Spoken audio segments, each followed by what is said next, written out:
London, 1848. The rain battered against the window panes of the cramped attic room, each droplet a tiny hammer striking at Theodora Grantley's resolve. She knelt on the floor, hands trembling as she folded the single cotton dress she owned into a worn carpet bag. From the village of Fernsworth to the sprawling labyrinth of London, the journey seemed as vast and impossible as crossing an ocean. "You needn't go, Thea," her mother whispered from the narrow bed in the corner, her face ashen with consumption. "We'll manage somehow." Thea forced a smile. "Father's debts won't pay themselves, Mother. The letter from Mrs. Pembroke promises fair wages. 1 year as a housemaid in London, and I'll return with enough to clear what we owe." What she didn't say was that the bailiffs had given them 3 months before they'd seize the cottage, the only home she'd ever known. The doctor's bills alone had consumed what little they had after father's death. In a fortnight, she would turn 20, unmarried and with no prospects in Fernsworth except the butcher's son who looked at her with hungry eyes that promised nothing of respect. "You're too educated to be scrubbing floors," her mother protested weakly. "Your father saw to your learning." "And what good has it done me?" Thea replied, unable to keep the bitterness from her voice. She immediately regretted her tone when she saw her mother's flinch. "I'm sorry. But we must be practical. A woman of my station has limited choices."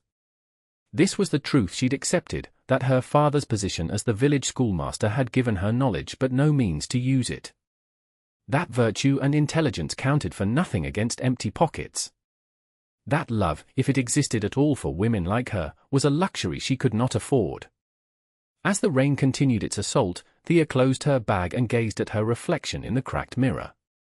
Plain brown hair, eyes too large for her face, skin pale from too many hours indoors with books rather than suitors.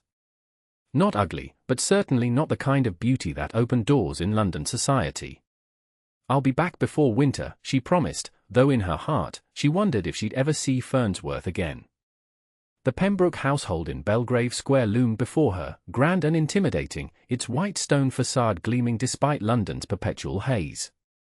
Thea clutched her letter of employment, the paper crumpled from her grip during the long coach journey.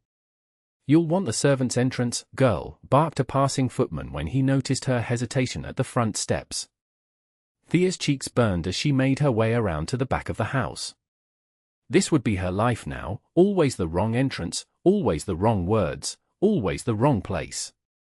Mrs. Pembroke, the housekeeper, was a stern woman with eyes that assessed Thea as one might inspect a horse for purchase. "You're smaller than I expected," she said, circling Thea. "But you'll do for the upper rooms. The master rarely entertains these days, so you'll mainly be turning out the unused chambers and assisting the lady's maid when Lady Pembroke has callers." "Yes, Thea replied, keeping her eyes lowered as she'd been instructed on the journey. "You're to speak only when spoken to. You'll rise at 5 and retire after the family has gone up.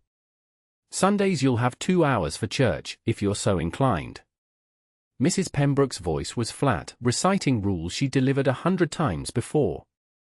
"And most importantly, you are never to engage with any gentlemen of the house or their guests. A maid who attracts attention is a maid seeking dismissal." "I understand perfectly," Thea said, silently vowing that she would be invisible. Her purpose was clear: earn her wages, send money home, and count the days until she could return to Fernsworth with her head held high. But fate, as it often does, had other designs. 3 weeks into her employment, Thea was dusting the library when the door swung open. She froze, duster in hand, as a man entered, tall, with shoulders that filled his impeccably tailored coat, and eyes the color of storm clouds. He stopped abruptly upon seeing her. "I beg your pardon, sir," she said quickly, dropping into a curtsy. "I'll come back later." "No need," he replied, his voice cultured but tired. "Continue your work. I'll simply retrieve a book."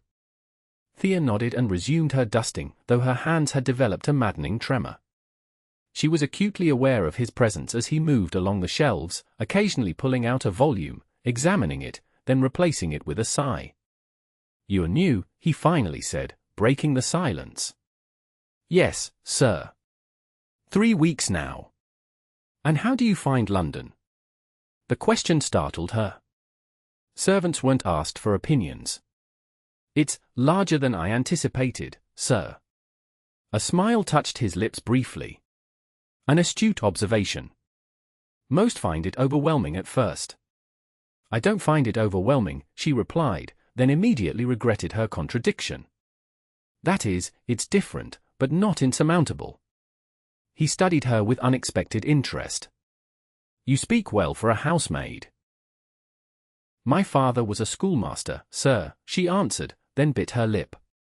Mrs. Pembroke would scold her for sharing personal details. I see. He selected a volume of poetry, Keats, and tucked it under his arm. What's your name? Theodora Grantley, sir. But I'm called Thea. Well, Theodora Grantley, I am Lord Kendrick Irwin, Earl of Westmoreland, came Lady Pembroke's voice from the doorway. I've been looking everywhere for you. The Duchess of Sutherland has arrived and is asking after you in the drawing room. Thea felt her face flush. She had been conversing with an earl as if they were equals. Worse, the lady of the house had witnessed it. Lord Irwin nodded to his aunt. I'll join her momentarily. Then, to Thea's surprise, he turned back to her. Good day, Miss Grantley. As he left, Lady Pembroke fixed Thea with an icy stare. Finish the library quickly and report to Mrs. Pembroke. You'll be reassigned to the kitchens. Thea's heart sank. The kitchens meant harder work, longer hours, and less pay, a crushing blow to her plans to save for her mother's care. That evening, Mrs. Pembroke delivered the verdict. Lady Pembroke says you were impertinent with her nephew. Fortunate for you, his lordship intervened on your behalf. You'll remain upstairs, but mind yourself. The Earl visits rarely, but when he does, make yourself scarce. Thea nodded, relieved yet confused. Why would an Earl defend a housemaid? It made no sense in the rigid world of masters and servants. But she would not question her good fortune, only redouble her efforts to remain invisible. Yet that night, as she lay on her small bed in the servants' quarters, she found herself remembering the way Lord Irwin's eyes had lingered on her face, not with the predatory interest she'd learned to fear from men, but with something closer to recognition. Spring gave way to summer, and Thea settled into the rhythm of service. She sent half her wages home each month, kept her head down, and tried not to think about the day she'd briefly conversed with an earl as though she were a person of consequence. Then came the night of Lady Pembroke's midsummer ball. The house had been in chaos for weeks preparing for what would be the social event of the season. Every available servant was pressed into service, and Thea found herself assisting in the grand ballroom, replacing candles and adjusting floral arrangements while the guests dined in the formal dining room. Be quick about it, Mrs. Pembroke hissed. They'll be coming through for dancing any minute. As Thea hurried to finish, the double doors swung open. Panicking, she ducked behind a massive arrangement of lilies, trapped as the room flooded with London's elite, women in silks and satins, men in formal black, jewels catching the light of 100 candles. She inched toward the servants' door, praying for invisibility, when she felt a gaze upon her. Lord Irwin stood across the room, his eyes finding her despite her best efforts to blend into the wallpaper. A moment later, he was approached by a stunning woman in crimson silk, who placed a possessive hand on his arm. Lady Caroline Thornfield, Thea had heard the other maids whisper, the woman widely expected to become the next Countess of Westmoreland. Thea slipped out the door, her cheeks burning with shame at being caught out of place. Her role in this world was clear, and it was time she remembered it. Later that night, as guests began departing, Thea was sent to collect abandoned champagne glasses from the gallery. She worked quickly, the house quiet except for distant laughter from the remaining revelers. We meet again, Miss Grantley. She nearly dropped her tray at the sound of Lord Irwin's voice. He stood in the doorway, his white tie loosened, looking more human than the imposing figure she'd glimpsed in the ballroom. Forgive me, my lord. I'll return later. No need for that. He crossed to the window, gazing out at the garden below. It's stifling in there. All those people discussing nothing of consequence. Thea remained silent, unsure if she was expected to respond. You don't find balls and soirees entertaining? He asked, turning to her with an expression she couldn't decipher. I wouldn't know, my lord. I've never attended one, except as I am now. Then you've missed nothing. He smiled slightly. Tell me, what would you do with an evening to yourself, if you weren't collecting glasses? The question seemed genuine, and against her better judgment, Thea answered honestly. I'd read, my lord. Or perhaps walk in the park when it's quiet. Not dance? I don't know how, my lord. He studied her for a long moment. A crime, that. Everyone should know how to dance at least once in their life.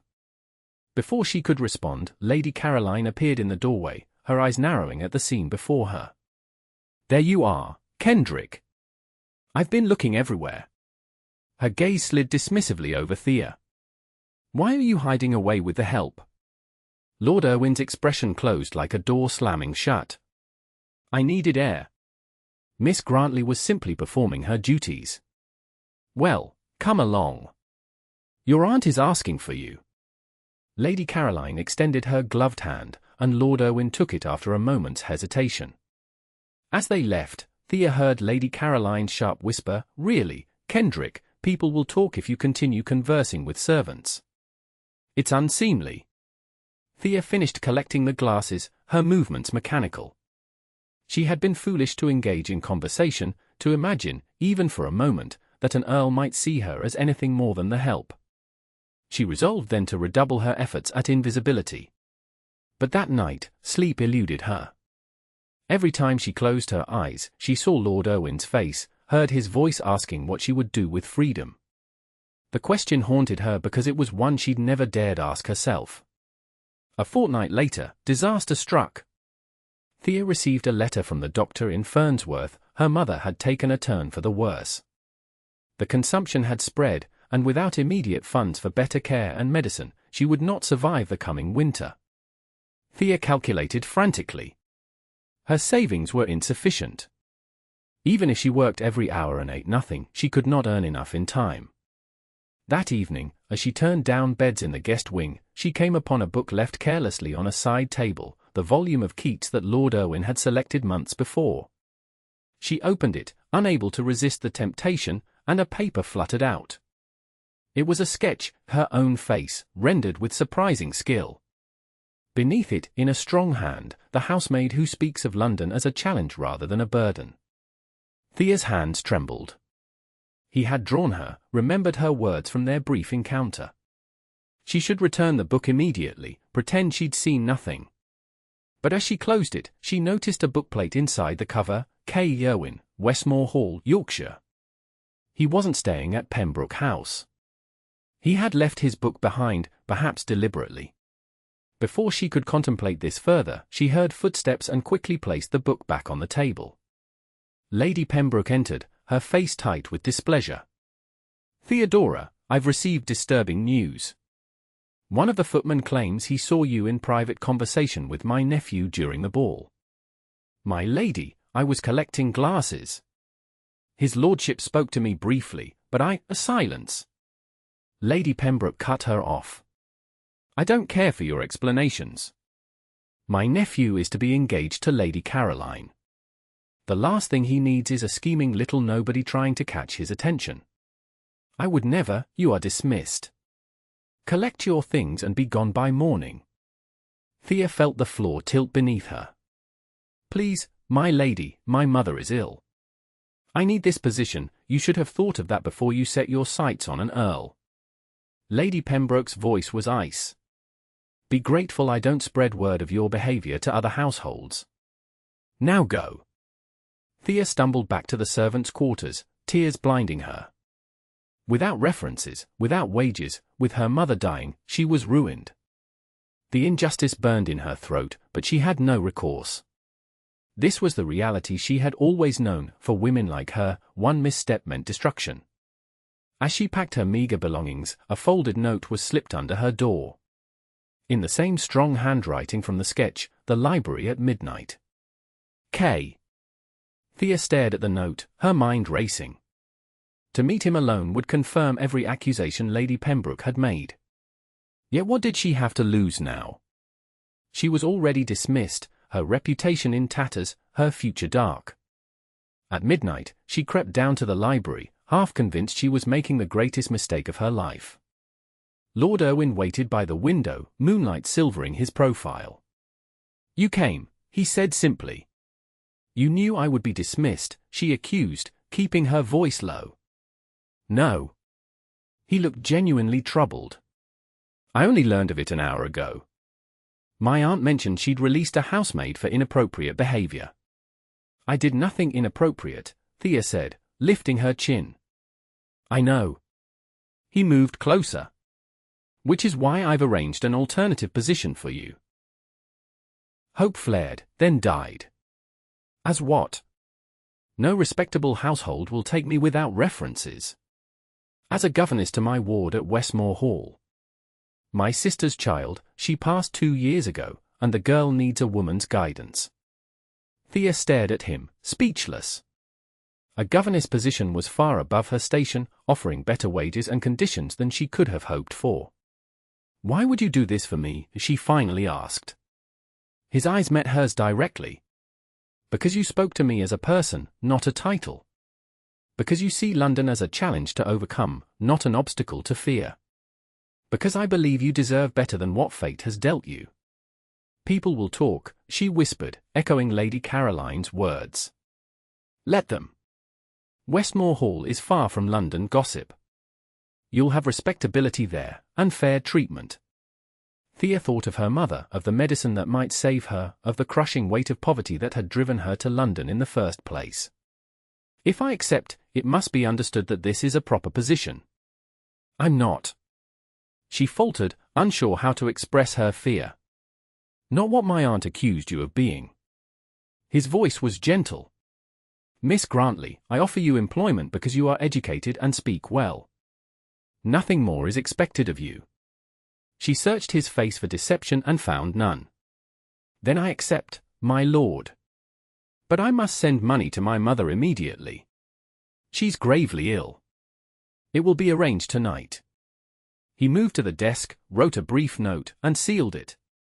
"Give this to my steward when you arrive at Westmore. He'll see that funds reach Fernsworth without delay." As Thea took the note, their fingers brushed. The contact, brief as it was, sent warmth coursing up her arm. "The coach leaves at dawn," Lord Irwin said, stepping back. "I'll follow in a fortnight when my business in London concludes." "Thank you, my lord," Thea said, still stunned by this reversal of fortune. "In Yorkshire, when we're not in company, you might call me Kendrick." The intimacy of the suggestion left her breathless. "That would be most improper." "Perhaps." A smile touched his lips. "But Westmore Hall has fewer rules than London society.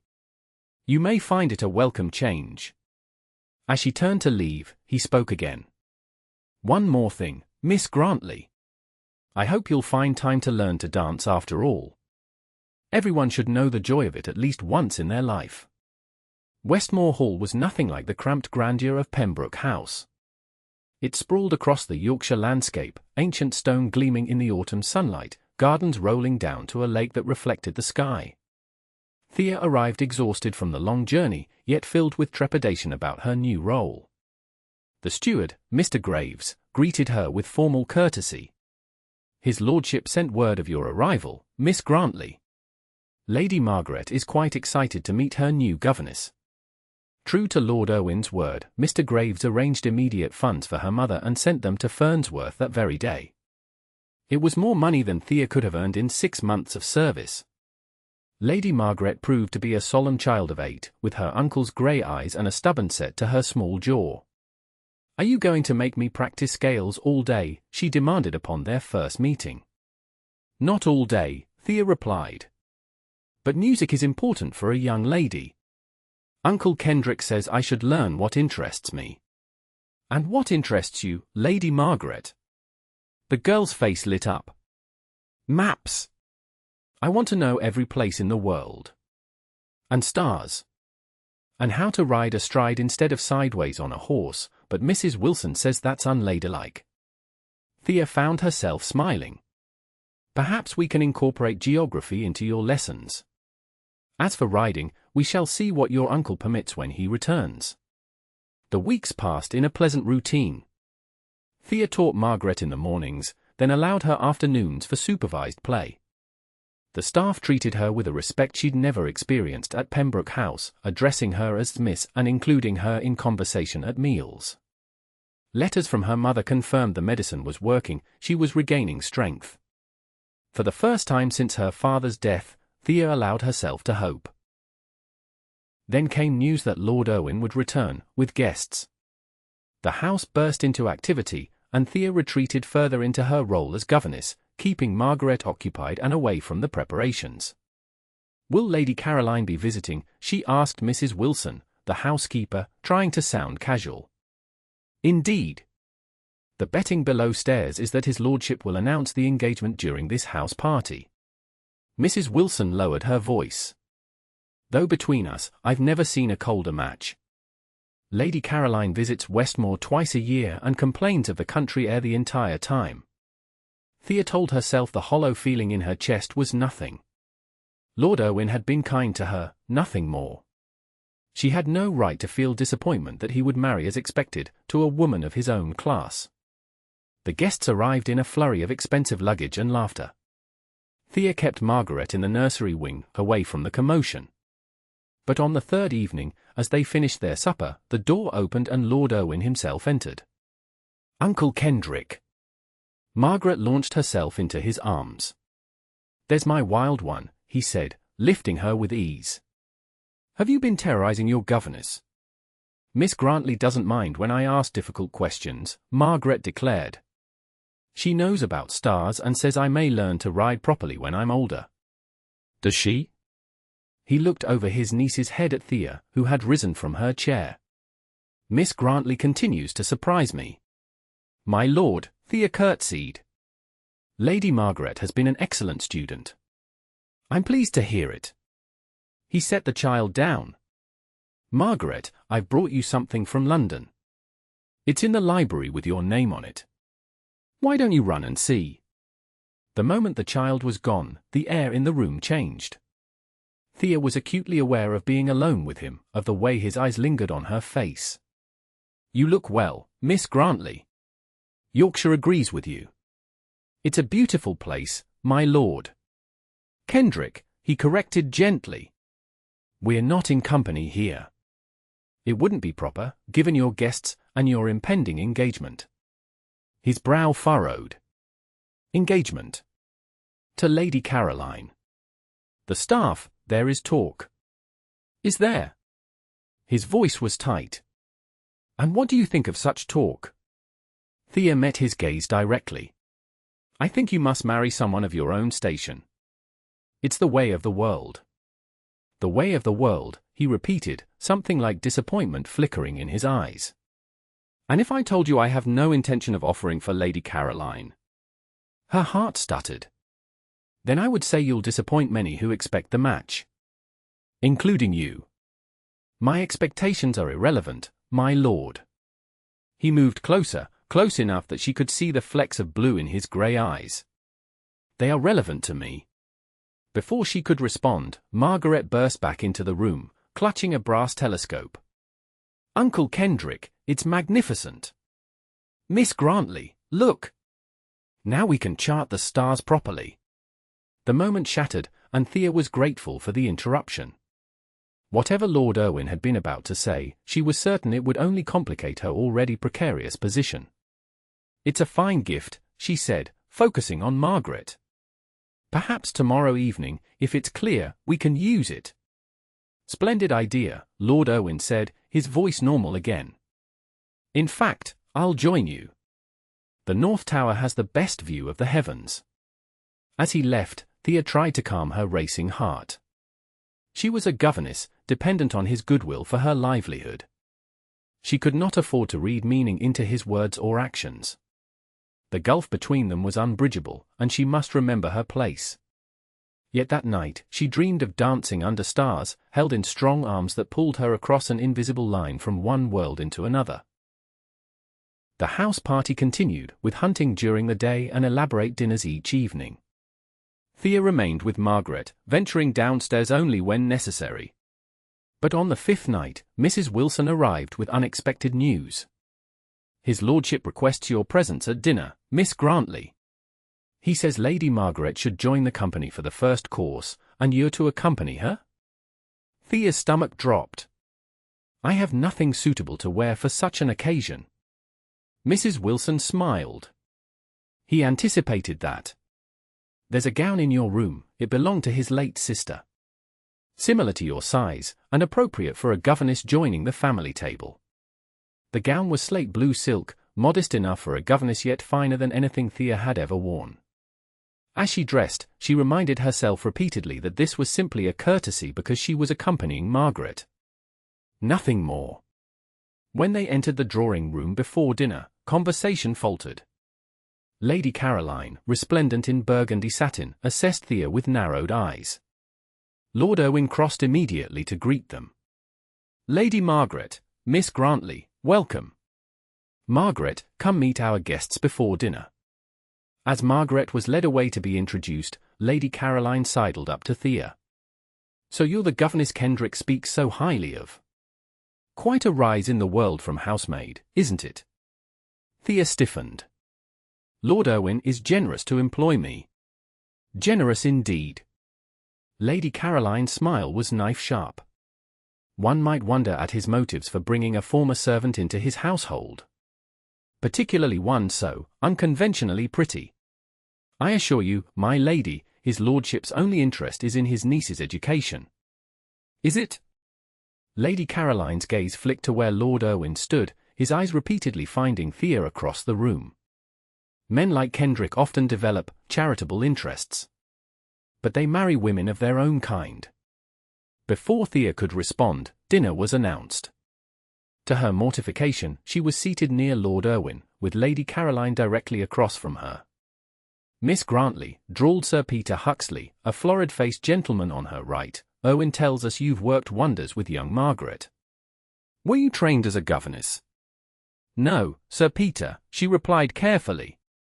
"My father was a schoolmaster. I received my education from him." "How fascinating," Lady Caroline interjected. "And was it your father who taught you to advance from housemaid to governess so quickly? A remarkable skill." A painful silence fell over the table. Thea felt her cheeks burn. "Lady Caroline," Lord Irwin's voice cut through the tension, "Miss Grantley advanced on merit alone. She speaks 3 languages and has more natural intelligence than half the so-called educated people in this room. Including, perhaps, yourself." Gasps rippled around the table. Lady Caroline's face flushed an ugly red. "You would defend a servant over your guests, Kendrick? How your dear mother would despair at what you've become." "My mother valued kindness above station," he replied evenly. "As do I." The remainder of dinner passed in strained conversation. As soon as Margaret was excused, Thea rose to follow her, desperate to escape. Later that night, a knock came at her door. Mrs. Wilson stood outside, her expression troubled. "Miss Grantley, you should know there's been a terrible row. Lady Caroline has departed in high dudgeon, along with half the guests. The other half are leaving tomorrow morning." "Because of me," Thea said, her voice hollow. "Because his lordship refused to apologize for defending you. Lady Caroline gave him an ultimatum, dismiss you or lose her." She didn't care for his answer. Thea sank onto her bed. "I've caused a scandal." "Perhaps. But between us, I've never seen his lordship stand his ground so firmly. Not since the old Earl tried to force him into the diplomatic service against his wishes." Mrs. Wilson patted her hand. "Get some rest, Miss Grantley. I suspect tomorrow will bring changes." Changes indeed. By morning, the house was empty of guests.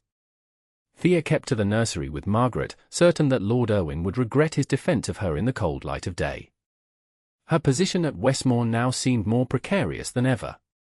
As dusk fell, a maid arrived with a message. Lord Irwin requested her presence in the library.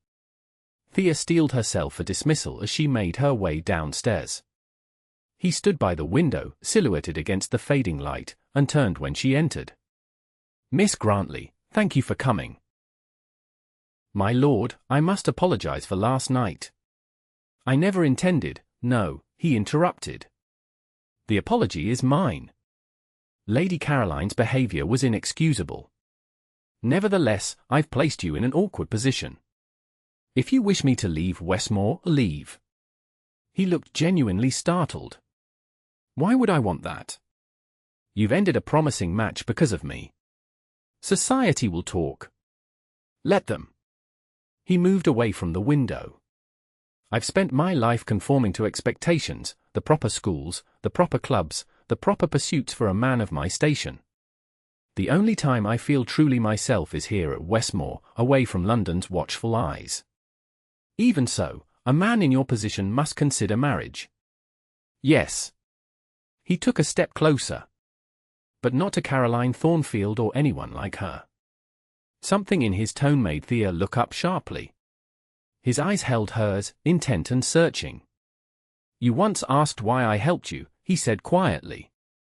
The truth is, I recognized something in you that first day in the library, a spirit unbroken by circumstance.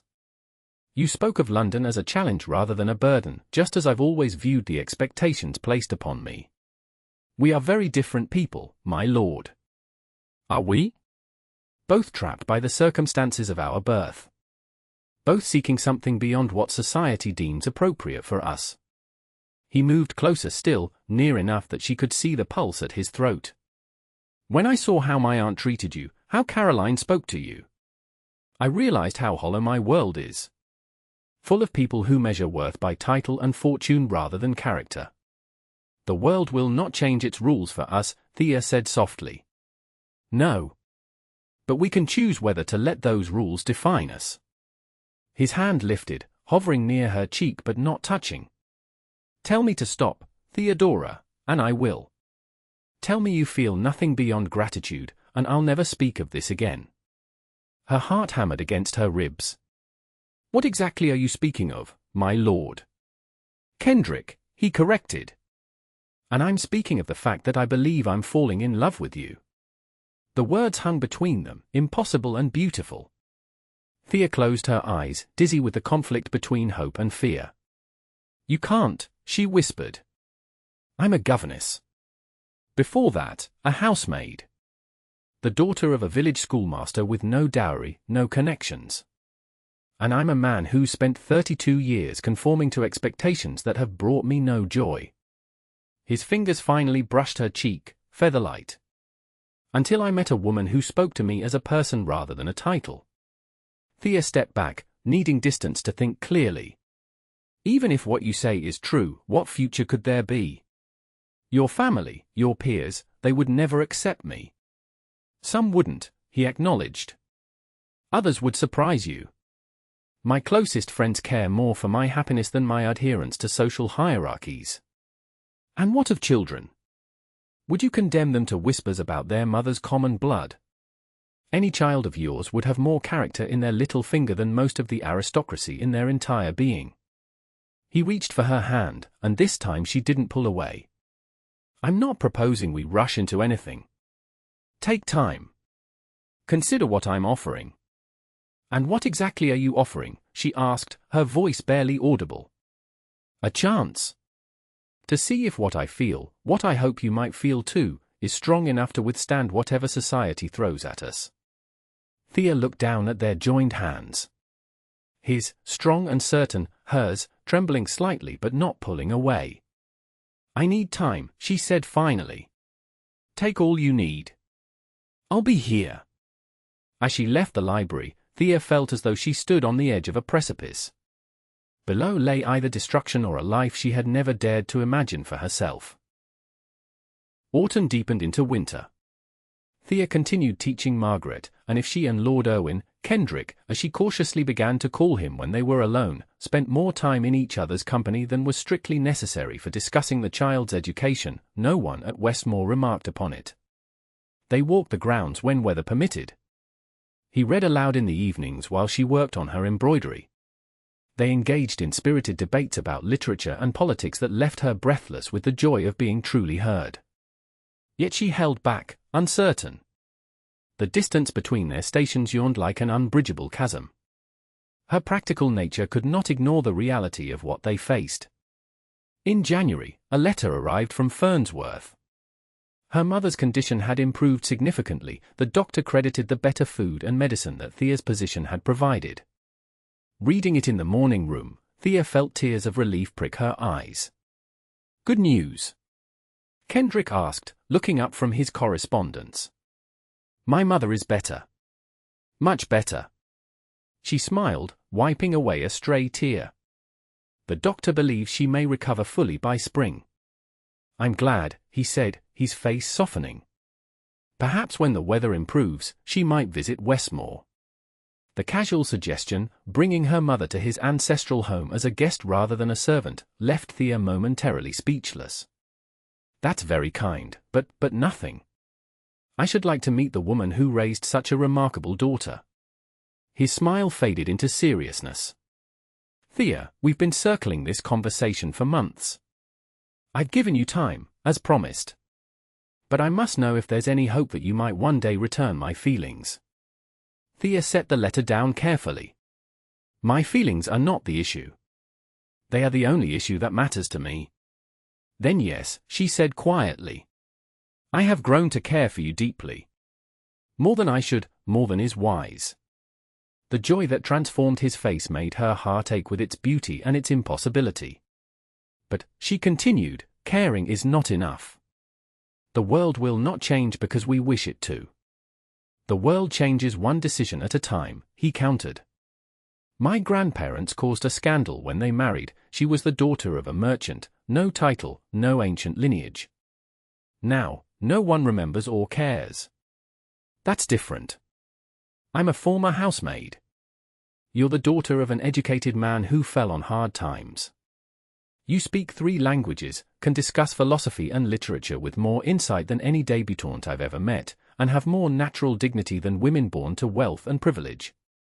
He rose from his chair, coming to kneel beside hers. "But even if you were still a housemaid, it would change nothing of what I feel. Kendrick, please, marry me, Thea." He took her hands in his. "Be my wife, my countess, my partner in all things." The word she'd never allowed herself to imagine hearing hung in the air between them. For a moment, Thea let herself believe it possible, a life at his side, not as governess but as countess, not as an employee but as a beloved wife. Then reality crashed back. "Your family would disown you. Society would shun us. You would regret it eventually, when the novelty wore off and you were left with the consequences. Is that what you think this is? Novelty?" His voice was pained.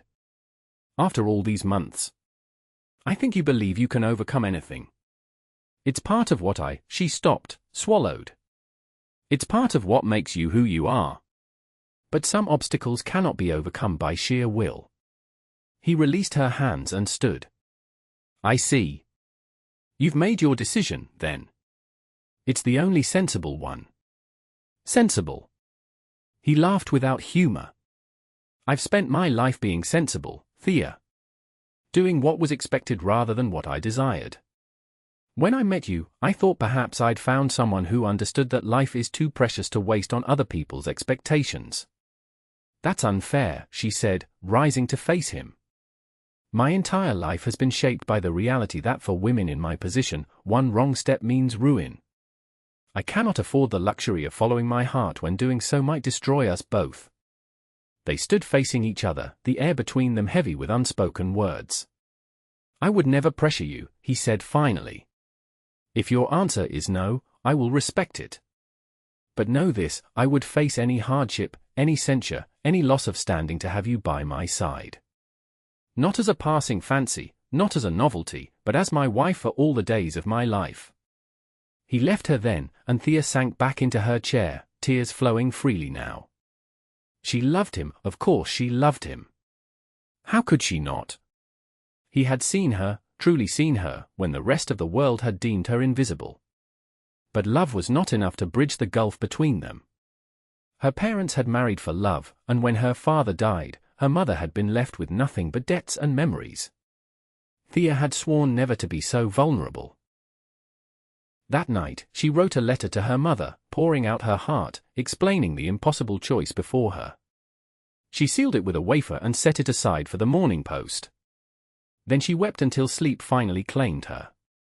February brought relentless snow, leaving Westmore Hall isolated for days at a time.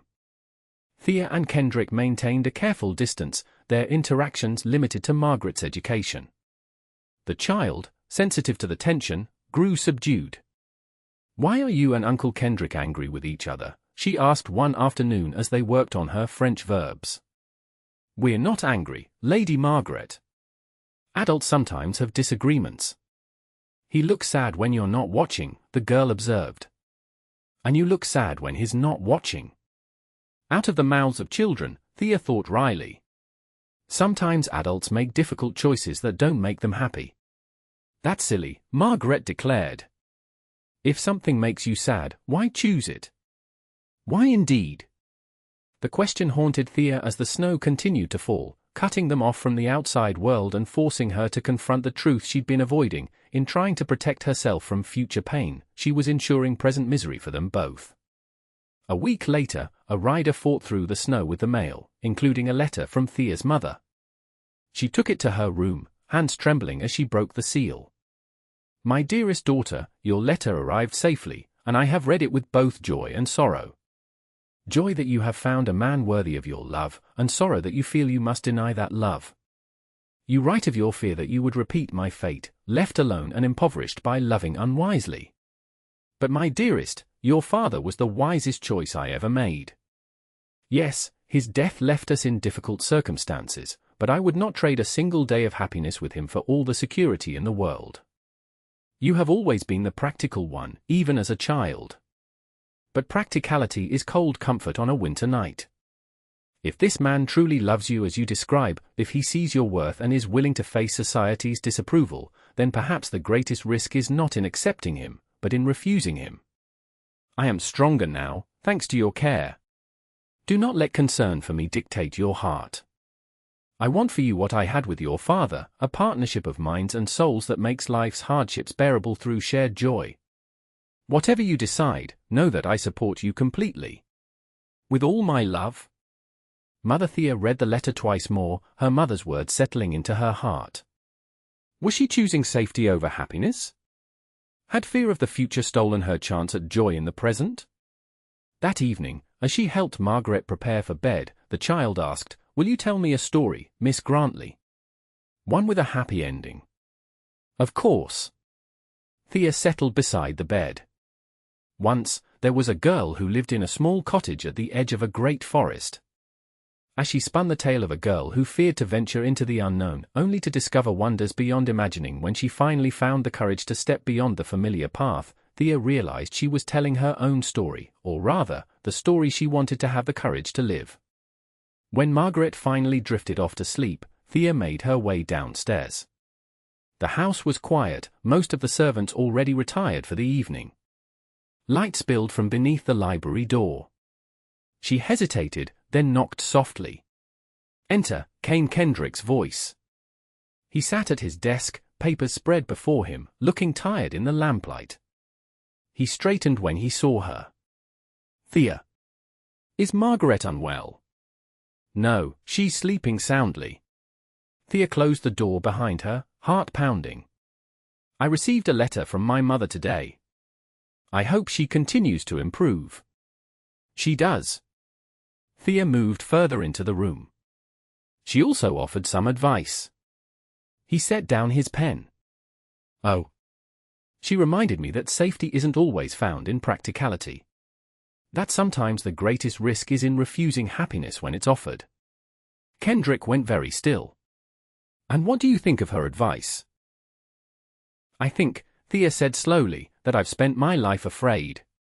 Afraid of poverty, of vulnerability, of wanting things beyond my station. And in that fear, I nearly refused the greatest gift I've ever been offered." She closed the distance between them, her steps sure now. "If your proposal still stands, my answer is yes. Not because I believe it will be easy, but because I believe you are worth whatever difficulties we may face." For a moment, he didn't move. Then he rose from his chair and crossed to her in 2 swift strides, gathering her into his arms. "Say it again," he whispered against her hair. "Yes, Kendrick Irwin. I will marry you." His kiss was gentle at first, then deepened with a hunger that matched the longing she denied for so long. When they finally broke apart, both breathless, he pressed his forehead to hers. "I thought I'd lost you to practicality." "You nearly did." She smiled. "But it seems I'm my mother's daughter after all. She chose love over security, and so shall I." "You'll have both," he promised. "I'll ensure it." That night, as snow continued to blanket the world outside, they sat before the library fire and planned their future. There would be opposition, they knew. Society would whisper, some doors would close. But in each other, they had found something worth fighting for. Spring came to Yorkshire in a riot of colour. The gardens at Westmore Hall bloomed, and with the improved weather came visitors, first Thea's mother, now robust enough to travel, then Kendrick's closest friends, carefully selected for their open-mindedness. The announcement of their engagement appeared in the London papers in April. As predicted, it caused a sensation. Lady Pembroke wrote a scathing letter disowning her nephew. Several invitations to London events were rescinded. But there were supporters too, progressive peers who had themselves married for love rather than advantage, friends who valued Kendrick's happiness above social conformity. They were married in June in the small stone church on the Westmore estate, with Margaret as bridesmaid and the tenants and servants in attendance. Thea wore a gown of ivory silk, simpler than most countesses' wedding attire but elegant in its restraint. "Are you nervous?" her mother asked as they waited for the ceremony to begin. "About the marriage?" "No." Thea smiled. "About becoming a countess?" "Terrified." "You'll be magnificent," her mother assured her. "Your father would be so proud." The ceremony passed in a blur of emotion. Afterward, standing in the receiving line as the Countess of Westmoreland, Thea felt a moment of unreality. From housemaid to countess in less than 2 years, it seemed impossible.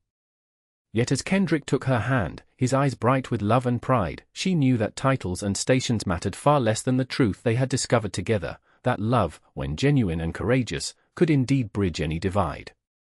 That night, after the celebrations had ended and they were finally alone, Kendrick led her to the center of their bedchamber. "I believe I once said everyone should know how to dance at least once in their life," he said, taking her into his arms.